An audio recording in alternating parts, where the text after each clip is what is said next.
আসসালামু আলাইকুম ওয়া রাহমাতুল্লাহ। প্রিয় দর্শকবৃন্দ, ভ্যাট উইথ ডক্টর রৌফ ইউটিউব চ্যানেলে স্বাগতম। আজ আমাদের ৩১১তম পর্ব। আজকের পর্বে আমরা ভ্যাট বিধিমালার বিধি ৬৫ আলোচনা শুরু করব। বিধি ৬৫ বেশ বড় বিধি। এখানে ৮টা উপবিধি আছে এবং বিধিটা বেশ গুরুত্বপূর্ণ। মাঠ পর্যায়ে প্রচুর প্র্যাকটিস হয়। তো আজকে আমরা আলোচনা শুরু করব, আশা করি আমরা পরবর্তী সেশনে শেষ করব। তো বিধি ৬৫ শিরোনাম হলো কর নির্ধারণ ও জরিমানা আরোপের পদ্ধতি। কর নির্ধারণ ও জরিমানা আরোপের পদ্ধতি। আমরা কর নির্ধারণ দেখে আসছি, ধারা ৭৩ আমরা দেখে আসছি কিভাবে কর নির্ধারণ করতে হবে, আমরা খুব বিস্তারিত আলোচনা করেছি। আর জরিমানা আরোপ আমরা দেখে আসছি ধারা ৮৫-তে। ধারা ৮৫-র উপধারা ১-এর একটা টেবিল আছে। এই টেবিলে ১৭টা দফা আছে। সেখানে প্রত্যেকটা দফায় একটা ব্যর্থতা বা অনিয়ম উল্লেখ করা হয়েছে এবং তার বিপরীতে জরিমানা কত সেটা উল্লেখ করা হয়েছে। বিধি ৬৫ উপবিধি ১, ধারা ৭৩ অনুযায়ী কর নির্ধারণ এবং ধারা ৮৫ অনুযায়ী জরিমানা আরোপের লক্ষ্যে ধারা ৭৩ ও ধারা ৮৬-এ উল্লিখিত যথোপযুক্ত কর্মকর্তা। ধারা ৮৬-তে উল্লিখিত যথোপযুক্ত কর্মকর্তা। ধারা ৮৬ আমরা দেখে আসছি। ধারা ৮৬-তে আমরা দেখেছি যে রাজস্ব কর্মকর্তা থেকে কমিশনার পর্যন্ত এই প্রত্যেক কর্মকর্তার মামলার আর্থিক মূল্য অনুযায়ী তাদের বিচার করার ক্ষমতা আছে। আর্থিক মূল্য অনুযায়ী রাজস্ব কর্মকর্তার সম্ভবত ৫ লক্ষ থেকে শুরু হয়েছে, আর কমিশনার হচ্ছে যে কোনো মূল্য, অতিরিক্ত কমিশনার ১ কোটি টাকা পর্যন্ত, এবং এর উপরে যে কোনো মূল্য কমিশনার। অর্থাৎ মামলা ভ্যাটের যেগুলো ফাঁকি বা আটক মামলা, সেগুলোর ক্ষেত্রে এই মামলার মূল্য নির্ধারণ করতে হয়। অনিয়ম মামলার ক্ষেত্রে কোনো মূল্য নির্ধারণ করতে হয় না। অনিয়ম মামলার ক্ষেত্রে সব মামলার বিচার করেন সহকারী কমিশনার বা তদূর্ধ্ব পর্যায়ের কোনো কর্মকর্তা। আর ফাঁকি বা আটক মামলার ক্ষেত্রে এই মামলার মূল্য নির্ধারিত হয়। মূল্য নির্ধারণ করে ধারা ৮৬-তে যে স্ল্যাব দেয়া আছে অফিসারদের এগেনস্টে, সেই স্ল্যাব অনুসারে সংশ্লিষ্ট কর্মকর্তার কাছে মামলাটা প্লেস করা হয়। কর্মকর্তা ফর মূসক ১২.১২-এ প্রাথমিক কারণ দর্শানোর নোটিশ জারি করবেন। তো মূল কথা হলো যে প্রথম কাজ হলো একটা কর নির্ধারণের প্রথম কাজ হলো এটা কারণ দর্শানোর নোটিশ জারি করা, প্রাথমিক কারণ দর্শানোর নোটিশ জারি করা।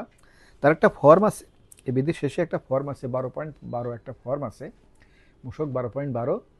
এই ফর্মে প্রাথমিক কারণ দর্শানোর নোটিশ জারি করতে হবে। তাহলে হলো মূল কথা যে এই সংশ্লিষ্ট কর্মকর্তা মূসক ১২.১২ ফর্মে কারণ দর্শানোর নোটিশ জারি করবেন। এরপরে বিধি ৬৫-র উপবিধি ২, ধারা ৮৫-এর উপধারা ১-এ বর্ণিত কর ফাঁকি সংক্রান্ত ব্যর্থতা ব্যতীত। ৮৫-এর ১-এ যে ১৭টা দফা আছে সেগুলোর ক্ষেত্রে একটু আগেই বললাম, সেগুলোর ক্ষেত্রে ধারা ৮৬-তে বর্ণিত আর্থিক সীমা অনুযায়ী যথোপযুক্ত কর্মকর্তা তিনি প্রাথমিক কারণ দর্শানোর নোটিশ জারি করবেন, একটু আগেই বললাম। আর ওই ১৭টা পয়েন্টের বাইরে তো আরও অনেক ব্যর্থতা অনিয়ম থাকতে পারে, আছে। সেই ক্ষেত্রে কি হবে? সেই ক্ষেত্রে অন্য যে কোনো ধরনের ব্যর্থতা বা অনিয়মের জন্য সহকারী কমিশনার পদমর্যাদার নিম্নে নহেন এরূপ কোনো মূসক কর্মকর্তা ফর্ম মূসক ১২.১-এ প্রাথমিক কারণ দর্শানোর নোটিশ জারি করবেন। তাহলে মূলত আমরা এখানে দুইটা পয়েন্ট বুঝলাম। খুব সিম্পলি যদি আমরা বলি যে ধারা ৮৫-তে যে ১৭টা ব্যর্থতা বা অনিয়ম উল্লেখ আছে, তার এগেনস্টে আবার জরিমানার পরিমাণ উল্লেখ আছে। এই ক্ষেত্রে এই ১৭টা অনিয়মের ক্ষেত্রে ধারা ৮৬-তে যে অফিসারদের যে লিস্ট দেওয়া আছে, তাদের যে আর্থিক সীমা দেওয়া আছে, সেই আর্থিক সীমা অনুযায়ী ওই সংশ্লিষ্ট কর্মকর্তা প্রাথমিক কারণ দর্শানোর নোটিশ জারি করবেন। আর এই ১৭টা অনিয়ম বা ব্যর্থতার বাইরে আর যত অনিয়ম বা ব্যর্থতা আছে সেই ক্ষেত্রে আর ওই ধারা ৮৬-এর আর্থিক সীমা অনুসরণ করতে হবে না। সেই ক্ষেত্রে অ্যাসিস্ট্যান্ট কমিশনার বা তদূর্ধ্ব কোনো কর্মকর্তা প্রাথমিক কারণ দর্শানোর নোটিশ জারি করতে পারবেন। এই হলো মূল কথা। আশা করি বিষয়টা আপনারা বুঝতে পেরেছেন। আমরা ধারা বিধি 65 উপবিধি 1 এবং 2 দেখলাম। এবার আমরা উপবিধি 3 দেখব।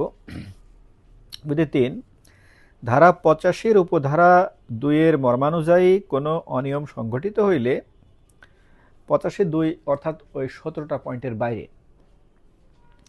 সহকারী কমিশনার পদমর্যাদার নিম্নে নহেন এইরূপ কোনো মূসক কর্মকর্তা ফর মূসক 12.12 এ প্রাথমিক কারণ দর্শানোর নোটিশ জারি করিবেন। এটা এর আগে অলরেডি আলোচনা হয়ে গেছে যে 17টা পয়েন্টের ক্ষেত্রে আর্থিক মূল্য সীমা অনুযায়ী আর 17টা পয়েন্টের বাইরে অ্যাসিস্ট্যান্ট কমিশনার প্রাথমিক কারণ দর্শানোর নোটিশ জারি করবে। এরপরে একটা ইম্পর্টেন্ট কথা আছে, সেটা হলো এবং সেই ক্ষেত্রে অনন্য 10,000 এবং অনূর্ধ্ব 1 লক্ষ টাকা জরিমানা আরোপিত হইবে। 17টা যে পয়েন্ট, ওই 17টা পয়েন্ট ধারা 85-তে ওখানে আমরা প্রত্যেকটা পয়েন্টের এগেনস্টে জরিমানার পরিমাণ আমরা সেখানে দেখেছি। কোনো ক্ষেত্রে 2,000 টাকা, কোনো ক্ষেত্রে 10,000 টাকা, কোনো ক্ষেত্রে 50% থেকে 100%, কোনো ক্ষেত্রে 200%। ওখানে স্পষ্টভাবে ঠিক 17টা পয়েন্টের এগেনস্টে আলাদা আলাদা উল্লেখ আছে। আর এই 17টা পয়েন্টের বাইরে আর যে ব্যর্থতা বা অনিয়ম আছে সেই ক্ষেত্রে জরিমানা হবে মিনিমাম 10,000, ম্যাক্সিমাম 1 লক্ষ টাকা। এই হলো মূল কথা, মিনিমাম 10,000, ম্যাক্সিমাম 1 লক্ষ টাকা। এখানে আমার ব্যক্তিগত একটা মতামত হলো যে এই যে 10,000 থেকে 1 লক্ষ টাকা, এখানে ডিফারেন্সটা খুব বেশি হয়ে গেছে। তো এরকম ডিফারেন্স থাকলে যেটা হয়, একে বলে স্বেচ্ছাধীন ক্ষমতা, ডিসক্রেশনারি পাওয়ার। তো অফিসারদের ডিসক্রেশনারি পাওয়ার থাকলে অনিয়ম বাড়ে। কারণ হলো তিনি ইচ্ছে করলে 10,000 টাকা জরিমানা করতে পারবেন, আবার ইচ্ছে করলে 1 লক্ষ টাকা জরিমানা করতে পারবেন। তো তিনি তো একজন রক্ত মাংসের মানুষ, তিনি যে প্রভাবিত হন না এই কথা তো একেবারে দৃঢ়ভাবে তো বলা যায় না। এ বিষয়ে তো অনেক আপনারা সবাই জানেন, প্রভাবিত হতেই পারে। তো এই জন্যে আমি বলবো যে এটা যেহেতু ধারা 85-তে অনেক ক্ষেত্রেই 50% থেকে 100% বলা আছে, তো আমার মতামত হলো যে এখানে 10,000 থেকে 1 লক্ষ না করে 50,000 থেকে 1 লক্ষ করলে মোটামুটি রিজনেবল হতো। এগুলো করার একটা কারণও আছে। কারণ হলো যে এই 17টা ব্যর্থতা বা অনিয়মের বাইরের সকল ব্যর্থতা বা অনিয়ম এর মধ্যে পড়বে। তো সকল ব্যর্থতা বা অনিয়ম তো একই গ্র্যাভিটি সম্পন্ন হয় না, একই তীব্রতার সম্পন্ন হয় না, একই গুরুত্বের হয় না। কোনোটা গুরুত্ব কম, কোনোটা গুরুত্ব বেশি। তো এই 10,000 থেকে 1 লক্ষ করার অর্থ হলো যে সংশ্লিষ্ট কর্মকর্তা, বিচারক যিনি বিচার করবেন, তিনি ওই মামলার গ্র্যাভিটি বিবেচনা করে তিনি সুবিবেচনা মতো তিনি এই জরিমানা আরোপ করবেন 10,000 থেকে 1 লক্ষ টাকা। তা আসলে প্র্যাকটিক্যালি তো আসলে এত সুবিবেচনা প্রয়োগ করা তো অনেক সময় সম্ভব হয় না। সুবিবেচনার মাঝখানে আবেগ, অনুভূতি, পছন্দ অপছন্দ, এইসব বিভিন্ন বিষয় তো থাকেই, অনেক কিছু তো চলে আসে, এগুলো তো আর বলার অপেক্ষা রাখে না। তো প্রিয় দর্শকবৃন্দ, আমি আশা করি এতক্ষণ আমরা যে আলোচনা করলাম, বিধি 65-র আমরা 3টি উপবিধি আলোচনা করলাম। এখানে মূল কথা কি? এখানে একেবারে মূল কথা হলো যে ধারা 85-তে যে 17টা ব্যর্থতা বা অনিয়ম উল্লেখ আছে, সেখানে সুনির্দিষ্টভাবে জরিমানার পরিমাণ উল্লেখ আছে এবং সেগুলোর ক্ষেত্রে বিচার করবেন ধারা 86-তে উল্লেখিত আর্থিক সীমা অনুযায়ী যথাযথ কর্মকর্তা। আর এই 17টা পয়েন্টের বাইরে আর কোনো ব্যর্থতা বা অনিয়ম হলে সেই ক্ষেত্রে প্রাথমিক কারণ দর্শানোর নোটিশ জারি করবেন এবং বিচার করবেন সহকারী কমিশনার অথবা তদূর্ধ্ব পর্যায়ের কোনো কর্মকর্তা। এবং সেই ক্ষেত্রে পরবর্তী ক্ষেত্রে 17টা পয়েন্টের বাইরে সেখানে জরিমানার পরিমাণ হলো মিনিমাম 10,000, ম্যাক্সিমাম 1 লাখ। এই হলো এই আজকের আমরা যে আলোচনা করলাম তার মূল কথা। আর উপবিধি 4-এ বলা হয়েছে যে প্রযোজ্য ক্ষেত্রে ফর মূসক 12.12-এ উল্লিখিত তথ্যের অতিরিক্ত তথ্য চাহিয়া ও সন্নিবেশ করিয়া কারণ দর্শানোর নোটিশ জারি করা যাইবে। এই যে কারণ দর্শানোর নোটিশ, যেটা মূসক 12.12 ফর্ম, সেটা এই বিধির শেষে আছে। এখানে ক থেকে ঝ পর্যন্ত নয়টা নয়টা পয়েন্ট আছে, 9টা পয়েন্টে কিছু তথ্য এখানে দিতে বলা হয়েছে। তো এর বাইরেও অতিরিক্ত তথ্য চাওয়া যাবে, এখানে আরও পয়েন্ট অ্যাড করা যাবে। যিনি কারণ দর্শানোর নোটিশ জারি করবেন তিনি যদি মনে করেন যে আরও তথ্য অ্যাড করতে হবে তাহলে তিনি অ্যাড করতে পারবেন। তো প্রিয় দর্শকবৃন্দ, আমি আশা করি আজকে আমরা যে আলোচনা করলাম, আশা করি আলোচনাটা আপনারা বুঝতে পেরেছেন। আমাদের ভ্যাট সিস্টেমে খুব সঠিকভাবে বোঝার বেশ অভাব আছে। অনেকেই খুব সঠিকভাবে বুঝতে পারে না, তো সঠিকভাবে না বুঝে ভুলভ্রান্তি হয়। যেমন এই যে আমি এখনই বললাম যে 10,000 থেকে 1,00,000 টাকা জরিমানা।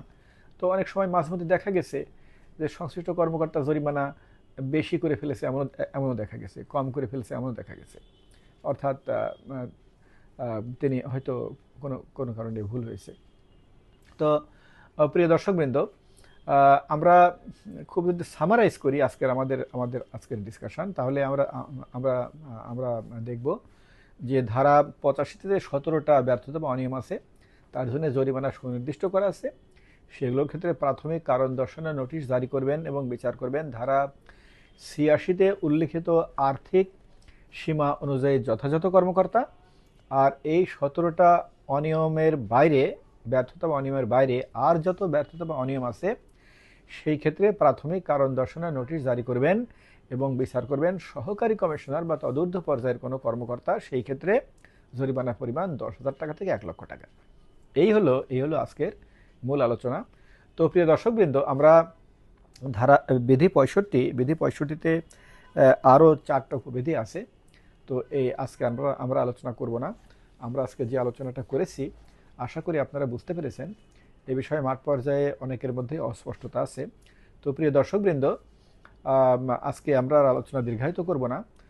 আপনাদের যদি ভ্যাট সংক্রান্ত বিষয়ে কোনো জানার থাকে তো দয়া করে ভ্যাট ফোরামের কল সেন্টারে ফোন করবেন। ভ্যাট ফোরামের কল সেন্টারের নাম্বার হলো 09678208208, 09678208208। আজকের মতো এখানেই শেষ করলাম। অনেক ধন্যবাদ। খোদা হাফেজ। আমাদের জন্য দোয়া করবেন, আপনাদের জন্য দোয়া করি। আসসালামু আলাইকুম ওয়া রাহমাতুল্লাহ।